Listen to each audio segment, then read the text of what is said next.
Have at me, bro. This is Omega 99 Nemesis for my third episode of my lore play series. Alright, so from here I'm going to push on from where I left off. And I also want to apologize, like a lot of these episodes are disconjointed, so I am going to have this relatively amateurish opening sequence play before every episode. Simply because, so that you can understand the narrative and, I'm not going to tell you what I did last time, as I did a bunch of stuff and then tried to get it all worked together, but after I enter the Forest of Fallen Giants, I am going to start tying together what happened in the last episode with this. So for now, I ask you to be a wee bit patient with me, and I thank you if you're viewing this, and if you have any positive feedback, I would love to hear it. Or just constructive criticism. Don't send me a message saying this sucks. Explain why it sucks. Alright, thank you. I'm gonna let you watch the video now. Alright, so let's go talk to the Firekeepers and their maid, Millibeth. Alright, so first we're going to talk to, I believe, Strawin and another who are supposed to be, one on the left is supposed to be the ringleader. As you can tell, one of them's they're not interested in talking much. You must go on a journey without rest. Well, I suppose if you find yourself at an impasse. But if your will is yet unbroken, then you may return here to start again with a clean slate.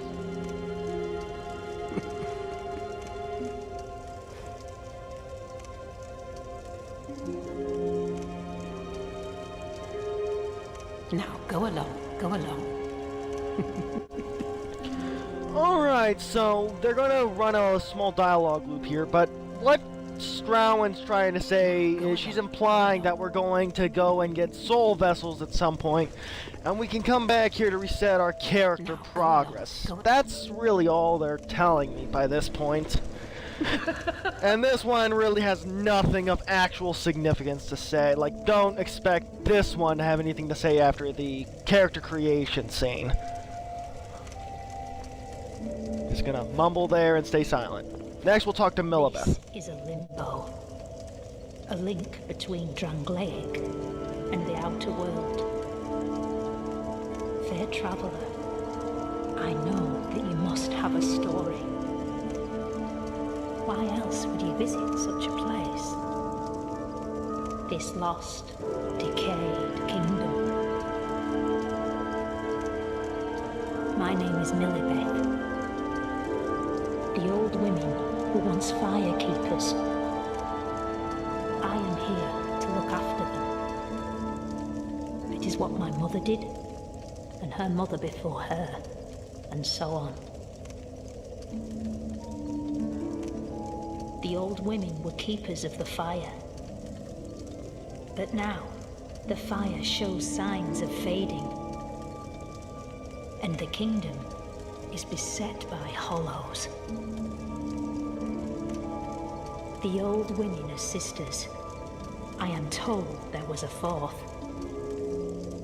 Long ago, firekeepers were commonplace. But now they are lost, scattered to the winds. Alright, so I don't have a lot of time left to work with. However, what to take from this is she's commenting on your character's personal history. In my case, it would be her talking in reference to Lux Tenebris's backstory. However, she's also talking about how there was a fourth sister to these three old women, possibly the one that guides you here, although there is another distinct possibility that will arise shortly.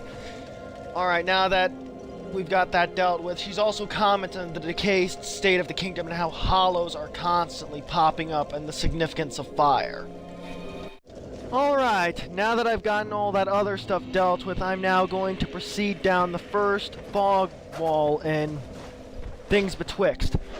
What you're seeing me do right now is testing out my old skills with two-handing the scimitar. Right now I'm learning the pattern for the two-handed heavy and light attacks. I'm also going to try and fail to do some parrying here. As you can see, yeah, the scimitar is extremely difficult to parry, as I still have little understanding of the sweet spot. And of course I'm not going to risk getting killed for it, so I'm simply going to deal with enemies after failing a parry or two. Alright, so you're seeing these hollows. Their attacks can be parried, pretty much all of them if I'm not mistaken. They don't do a lot of damage, but the thing is my character looks right now has very low hit points. He only has like, what, 4 vigor. Right here I'm showing you how to do a backstab. You have to approach an enemy by the flank and do a light attack with the right-handed weapon to do it. It's very devastating and will kill a lot of enemies in one fell swoop, and if not, will do severe damage. I've just picked up a dagger, which I'll tackle the lore of later. Alright, yeah, you'll want to get in and close and kill this guy quickly because he has this guy backing him up.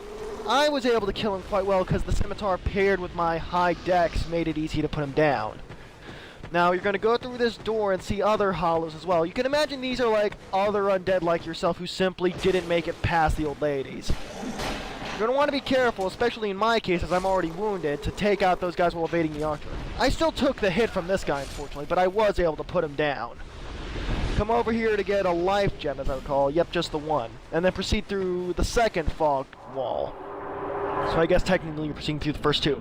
Now here I'm going to show you how to use that item that I told you about, the small, smooth, and silky stone. This is Dina and Tilo, as I recall they're called, but I'm bad at remembering their names.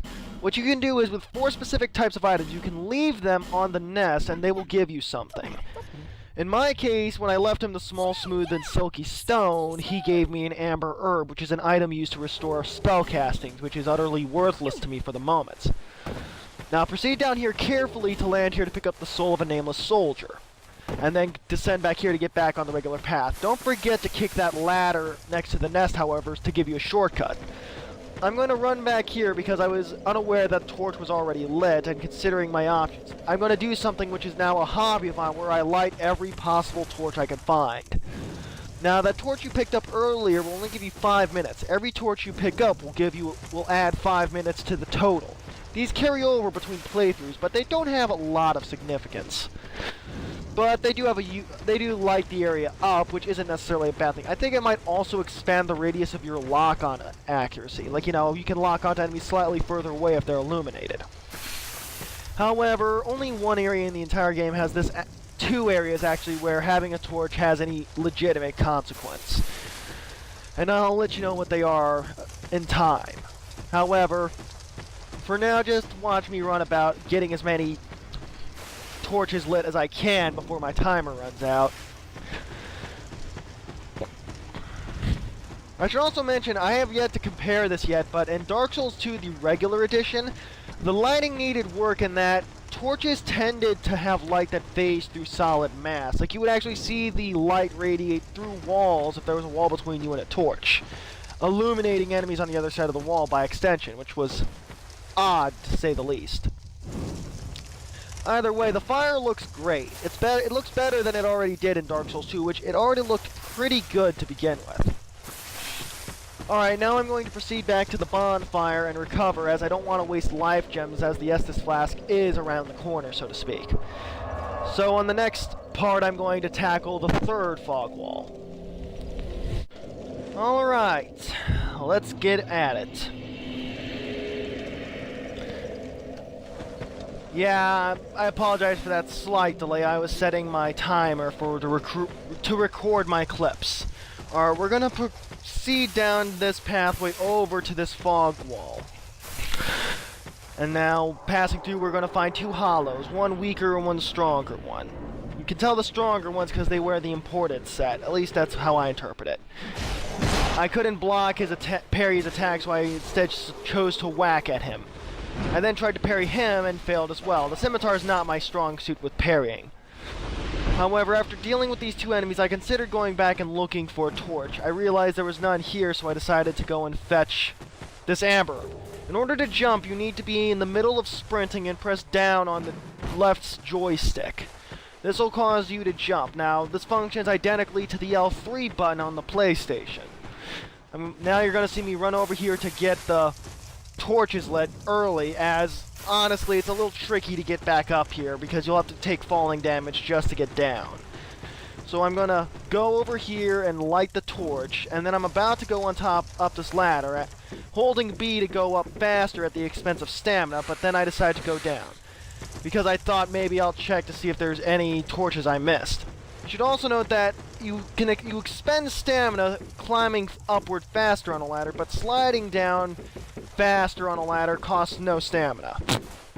As you can tell, you can also carry a lit torch up these ladders, despite the fact you put it away.